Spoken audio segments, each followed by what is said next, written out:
Hello student, मैं संजय चौहान, भूगोल का अध्यापक। आज हम क्लास 11th का जो टॉपिक है महासागर और महाद्वीपों का वितरण पार्ट 4 लेकर आए हैं, जिसमें हम महाद्वीपों का वितरण, महासागरों का जो वितरण उसके बारे में पढ़ेंगे।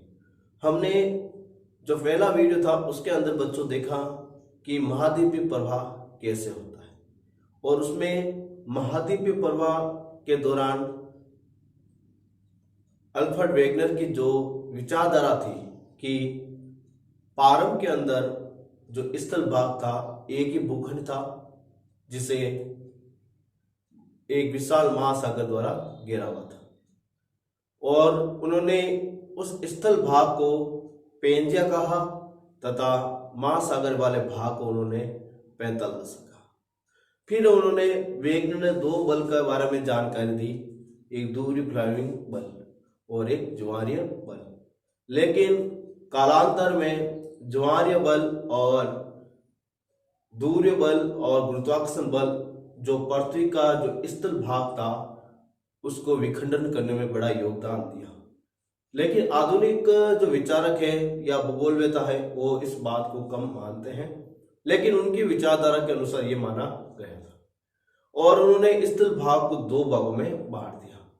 जो उत्तरी भाग था बच्चों उसको उन्होंने क्या कहा, लोरेशिया, और दक्षिणी भाग को उन्होंने क्या कहा, गोंडवाना।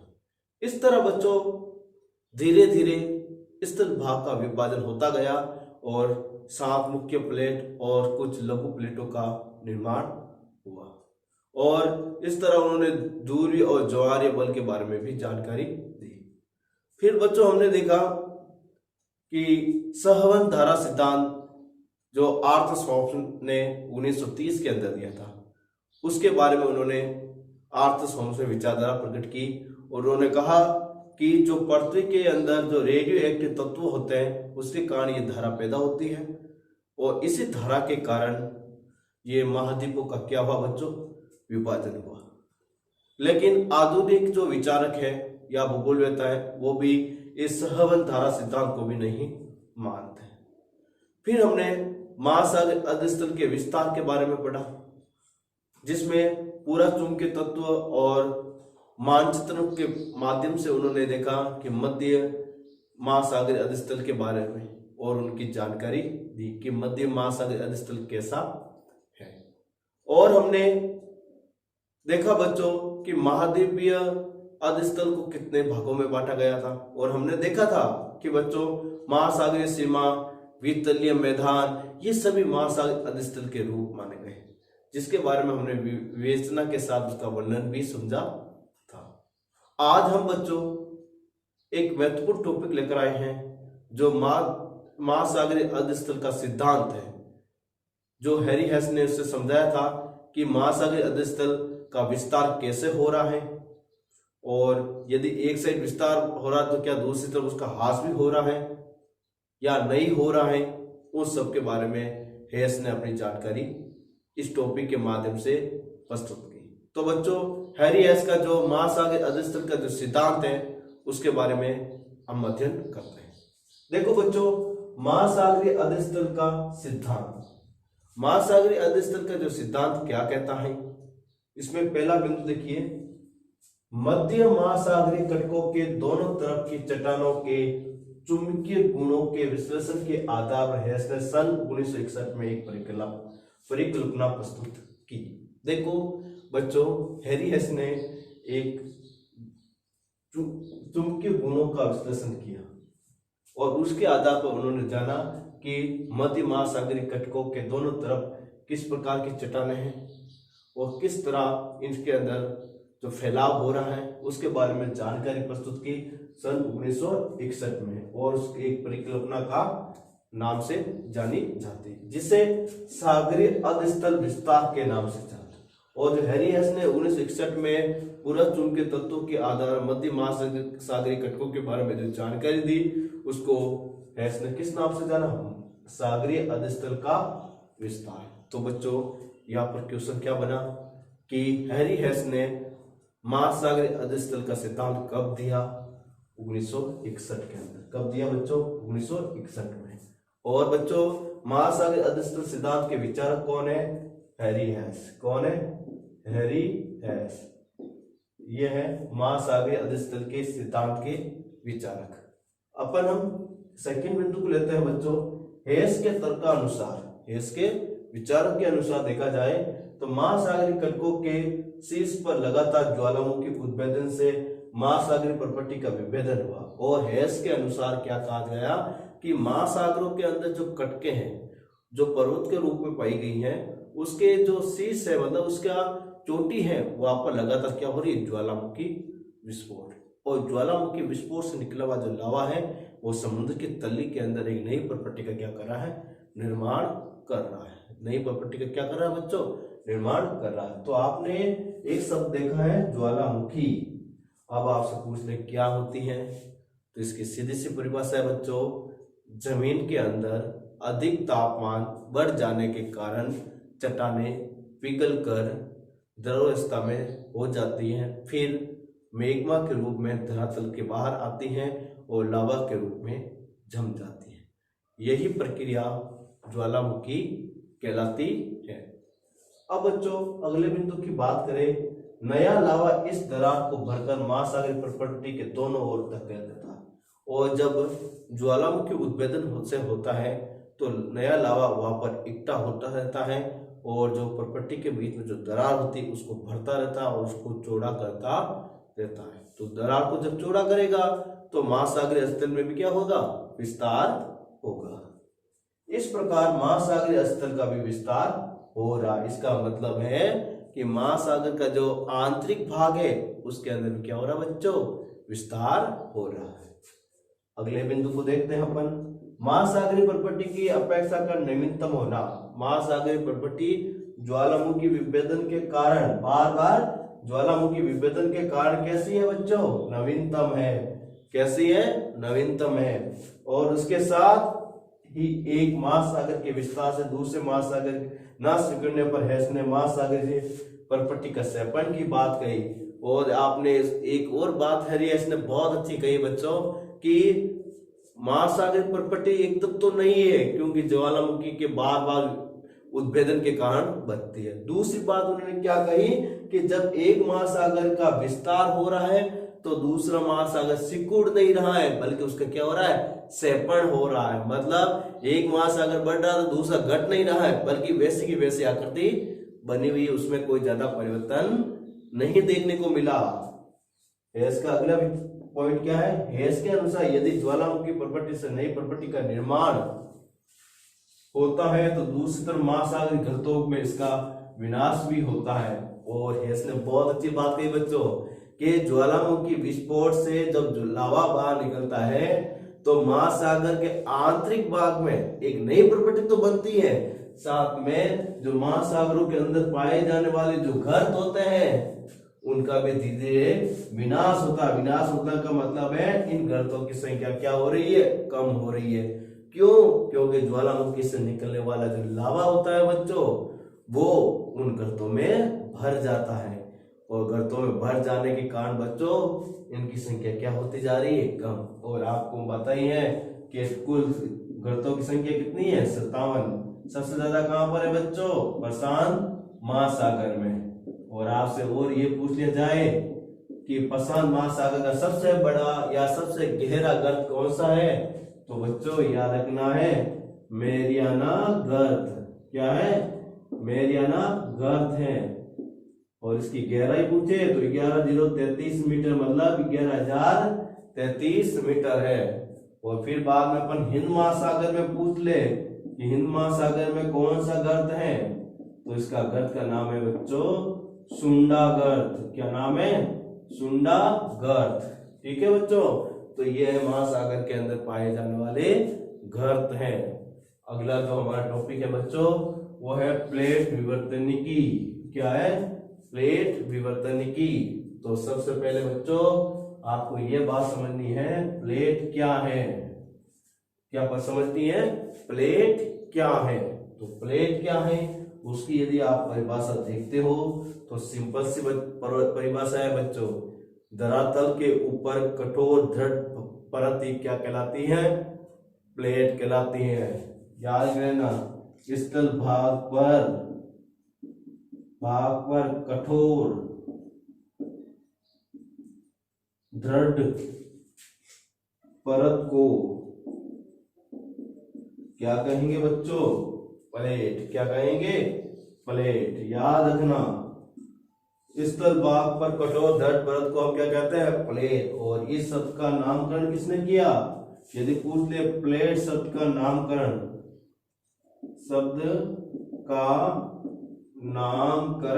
किसने किया था? टूजो विल्सन ने।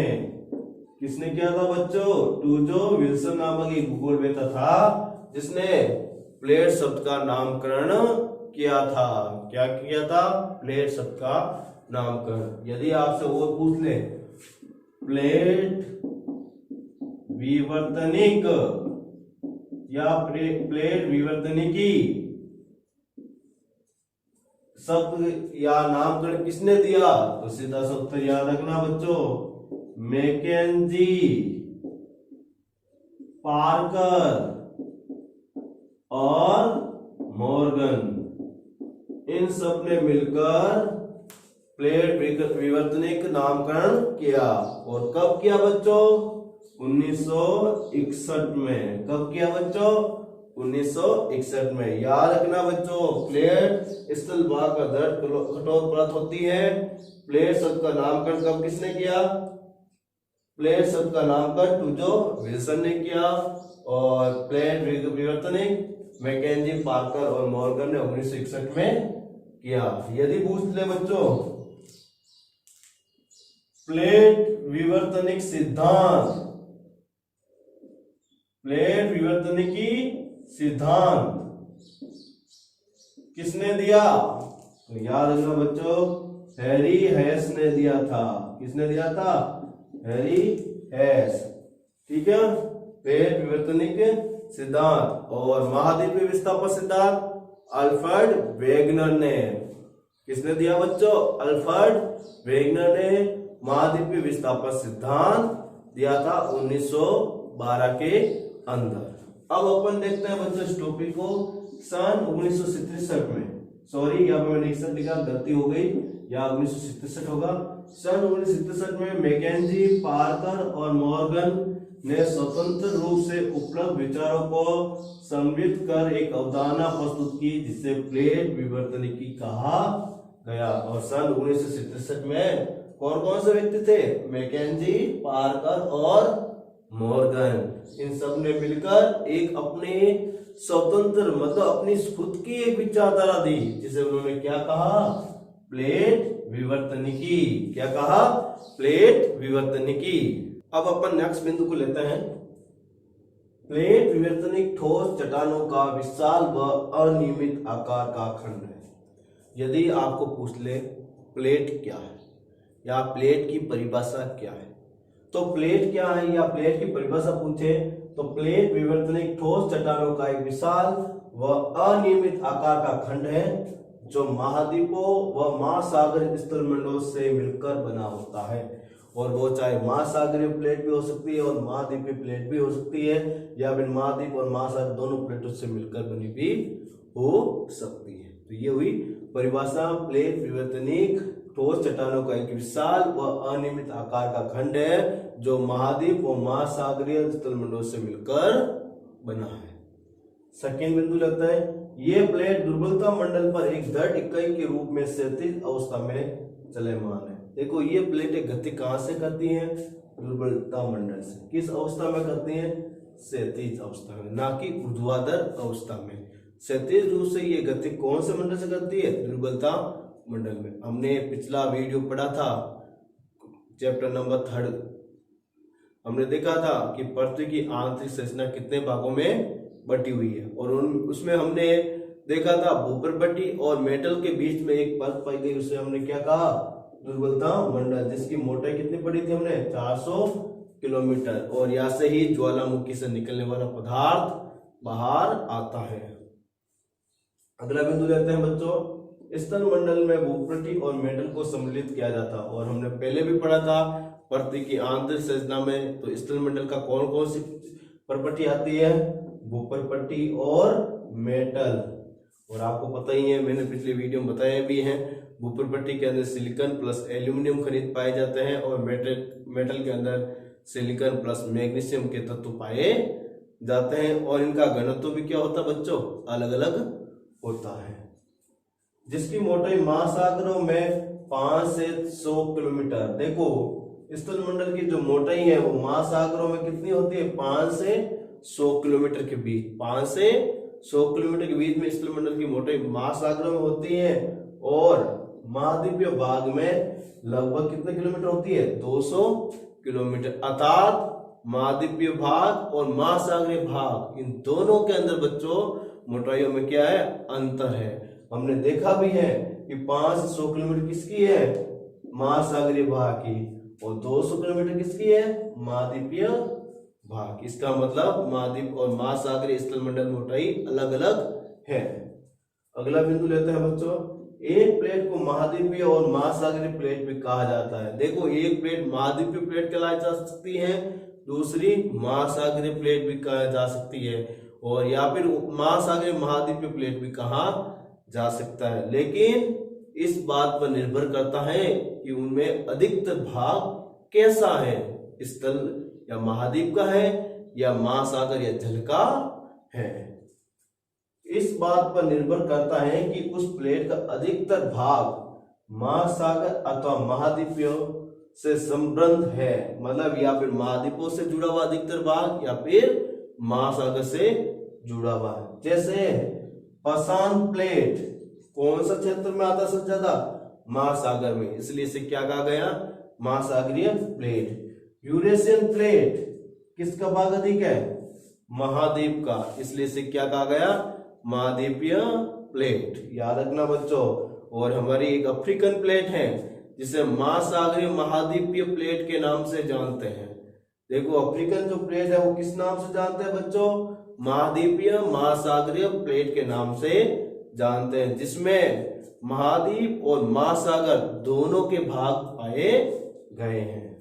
अगला बिंदु लेता है, प्लेट विवर्तन सिद्धांत के अनुसार पृथ्वी का स्थल मंडल मुख्य कितने प्लेटों में बटा हुआ है बच्चों, 7, और कुछ छोटी प्लेटों के अंदर इसका विभाजन या विभक्त किया गया। तो याद रखना बच्चों, प्लेट विवर्तन सिद्धांत के अनुसार हमारे स्थल मंडल की कितनी प्लेटें हैं, 7, याद रखना।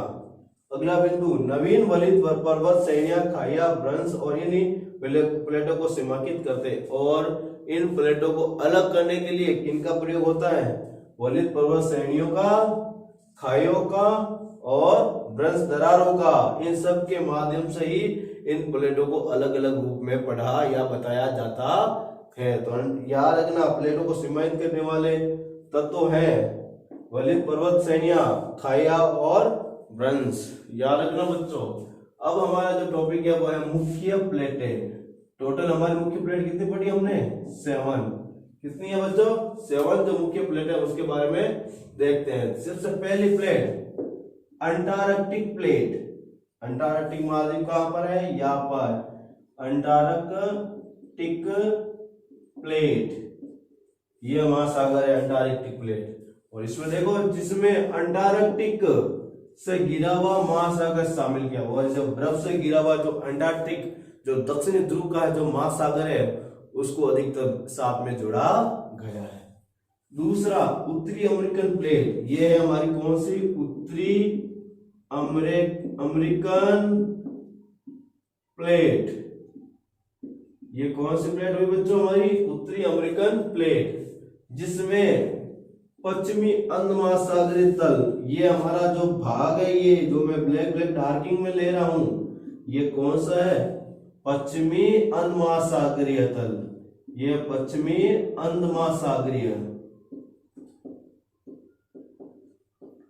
तल व कैरिबियन द्वीप, यहाँ पर जो द्वीप आए हुए हैं यहाँ पर वो कौन से है, कैरिबियन, जिसमें वेस्ट इंडीज ये सारा क्षेत्र आता है, जमैका, क्यूबा, ये सारे द्वीप इसके अंदर आते हैं, कैरिबियन द्वीप। इसकी सीमा को निर्धारण करते हैं। तो उत्तरी अमेरिका जो है वो पश्चिमी अंध महासागर और कैरिबियन जो द्वीप है वो सीमांकित करते हैं। अब अपन नेक्स्ट प्लेट को लेते हैं। अब हम नेक्स्ट प्लेट की बात करते हैं बच्चों, दक्षिण अमेरिकन प्लेट। देखो पहले हमने अंटार्कटिक प्लेट पढ़ा, उत्तरी अमेरिकन प्लेट पढ़ा।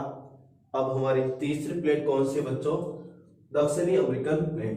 इसकी बात करें तो पश्चिमी अटलांटिक समेत और उत्तरी अमेरिकी प्लेट को कैरिबियन द्वीप से इसे पृथक करता है। देखो पश्चिमी अटलांटिक तट, ये बात जो हुआ, ये सारा हिस्सा है वो होगा पश्चिमी अटलांटिक तट, ठीक है। और हमने क्या पढ़ा? उत्तरी अमेरिकन प्लेट। ये भाग कौन सी हो गई प्लेट? उत्तरी अमेरिकन प्लेट। और आगे कौन सा द्वीप? कैरिबियन द्वीप। ये हो गए हमारे कौन सा द्वीप? कैरिबियन द्वीप। तो ये जो हमारे दक्षिण अमेरिकन जो प्लेट है उनको पृथक करने वाली जो सीमा कौन कौन सी है? पश्चिमी अटलांटिक तट, कैरिबियन द्वीप और उत्तरी अमेरिकन जो प्लेट है, ये दक्षिण अमेरिकन प्लेट को अलग करती है। अगला प्रशांत महासागरीय प्लेट कौन सी है? प्रशांत महासागर प्लेट। तो देखो आप हमारे इस साइड ही प्रशांत महासागर है और यहां पर भी क्या है? प्रशांत महासागर, ठीक है। कैसे है कि अपन जब मानचित्र को देखते हैं तो उसके अपन दो दिशा दिख जाती है, जबकि ग्लोब को अपन देखते हैं तो एकदम गोल है, जिससे प्रशांत महासागर आपस में जुड़ जाता है, सिर्फ एक दिशा हम देख सकते हैं, ठीक है। फिर बाद में अपन की अगली जो प्लेट है उसका नाम इंडो ऑस्ट्रेलियन न्यूजीलैंड प्लेट। कौन सा? Indo Australian New Zealand plate. देखो ये प्लेट हुई इंडो, जो कौन से हिस्से में आती है? भारत। ये प्लेट वो कौन सी हुई? ऑस्ट्रेलियन। और यहां पर एक छोटे छोटे दो द्वीप हैं ऐसे, वो कौन सा है? न्यूजीलैंड। इस प्लेट को क्या कहते हैं? Indo Australian New Zealand plate. वापस सुन लेना, इंडो में कौन आता है? भारत। न्यूजी में कौन सा आता है? न्यूजीलैंड और ऑस्ट्रेलिया। ये प्लेट है इंडो ऑस्ट्रेलियन न्यूजीलैंड प्लेट। फिर है अफ्रीकी प्लेट। कौन सी है? अफ्रीकी प्लेट। ये सब कौन सा है? अफ्रीका का। ये है अफ्रीकी प्लेट, अफ्रीका महाद्वीप का पूरा हिस्सा। अब अफ्रीका महाद्वीप को सीमांकित करने वाली जो सीमा है वो देखिए, जिसमें पूरी अटलांटिक महासागर तट शामिल है। और इसमें कौन सा? पूरी अटलांटिक। ये अटलांटिक महासागर, ये जो भाग है ये कौन सा कहलाता है? पूर्वी अटलांटिक महासागर। इसकी सीमा निर्धारित करता है। किसकी? अफ्रीकन प्लेट की। अगली जो प्लेट है वो है हमारी यूरेशियाई प्लेट। आपको इसमें दो महाद्वीप देखने को मिलेंगे, एक एशिया और दूसरा यूरोप, इसलिए इसे क्या कहते हैं? यूरेशियाई प्लेट, जिसमें पूरी अटलांटिक महासागर तट शामिल है। और इसमें भी पूरी अटलांटिक जो महासागर तट शामिल है। क्या है ये जो मैं बना रहा हूं पेन से डार्क, ये पूरा महासागर कौन सा है? पूर्वी अटलांटिक महासागर। क्या है बच्चों? पूर्वी अटलांटिक महासागर है, जो ये यूरेशियाई प्लेट को अलग करता है। या कौन सी प्लेट हुई? यूरेशियाई प्लेट। कौन सी हुई? यूरेशियाई प्लेट। इस तरह हम देखते हैं कि टोटल कितनी प्लेटें हुई? 7 प्लेट। एक बार मैं पुनः आपको टोटल करके बता देता हूं। पहली उत्तरी अमेरिकन प्लेट, दूसरी दक्षिणी अमेरिकन प्लेट, तीसरी अटलांटिक प्लेट, चौथी अफ्रीकन प्लेट, पांचवी यूरेशियन प्लेट और छठी इंडो ऑस्ट्रेलियन न्यूजीलैंड प्लेट और सातवीं प्रशांत महासागरीय प्लेट। इस तरह कितनी हुई प्लेटें? 7 प्लेटें हुई जो मुख्य मानी गई हैं। इसके अलावा कुछ छोटी प्लेटें हैं जिसमें महत्वपूर्ण टॉपिक में ली गई है। इसमें से सबसे कुछ महत्वपूर्ण छोटी प्लेटों में सबसे पहले कोकस प्लेट। कौन सी प्लेट है?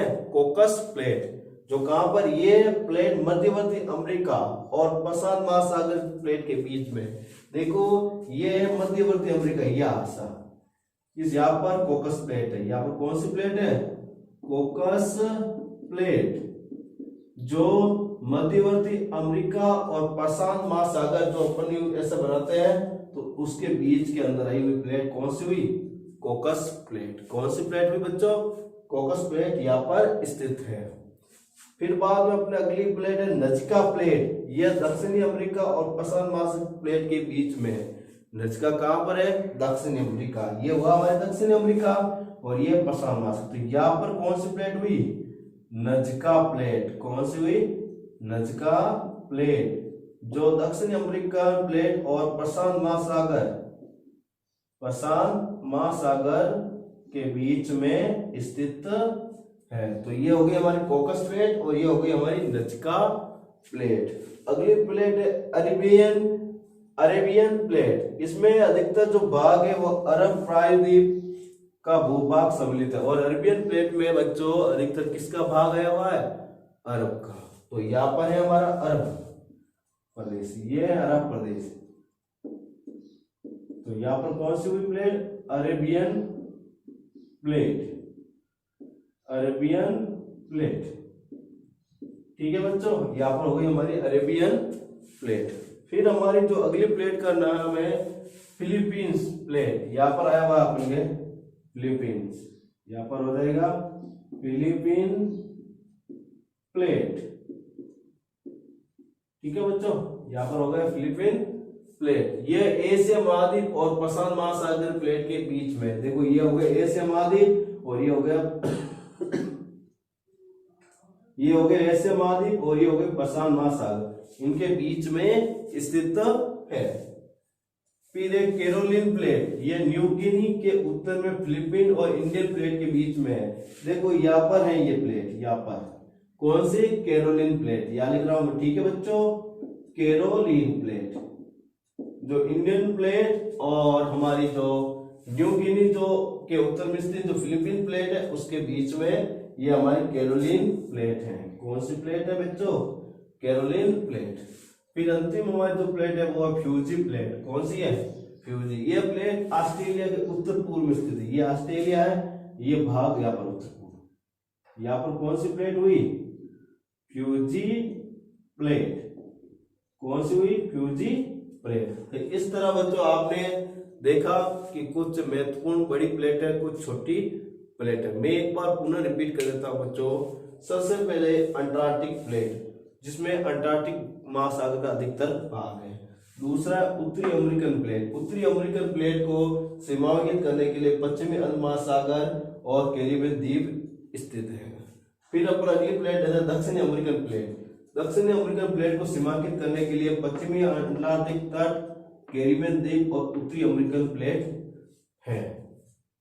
फिर अपन लेते हैं अफ्रीकन प्लेट। अफ्रीकन प्लेट में अधिकतर जो इनको सीमांकित करने वाला जो भाग है वो पूर्वी अटलांटिक महासागर है। कौन सा है, पूर्वी अटलांटिक महासागर। यूरेशियन प्लेट, यूरेशियन प्लेट को सीमांकित करने वाला कौन सा है, पूर्वी अटलांटिक महासागर। फिर अफ्रीकन प्लेट हो गया, फिर इंडो आर्कटिक न्यूजीलैंड प्लेट, ठीक है, और फिर है प्रशांत महासागरीय प्लेट। ये हमारे क्या हो गई, मुख्य 7 बड़ी प्लेट है। फिर छोटी प्लेट हमने देख के कहा है उत्तरी अमेरिकन का मध्यवर्ती भाग और प्रशांत महासागर के बीच में कौन सी प्लेट है बच्चों, कोकस प्लेट। कौन सी प्लेट है, कोकस प्लेट। फिर बाद में हमने देखा दक्षिणी अमेरिका और प्रशांत महासागर के बीच में कौन सी प्लेट है बच्चों, नजका प्लेट। कौन सी है, नजका। फिर अरब प्रायद्वीप के अधिकतर भाग होने का कारण यहाँ पर कौन सी प्लेट पाई गई, अरेबियन प्लेट। कौन सी है, अरेबियन प्लेट। और दक्षिणी एशिया और प्रशांत महासागर के बीच में कौन सी प्लेट है, फिलीपींस प्लेट। कौन सी है, फिलीपींस प्लेट। और इंडियन प्लेट और फिलीपींस के बीच में कौन सी प्लेट है, कैरोलिन प्लेट। कौन सी प्लेट है, कैरोलिन प्लेट।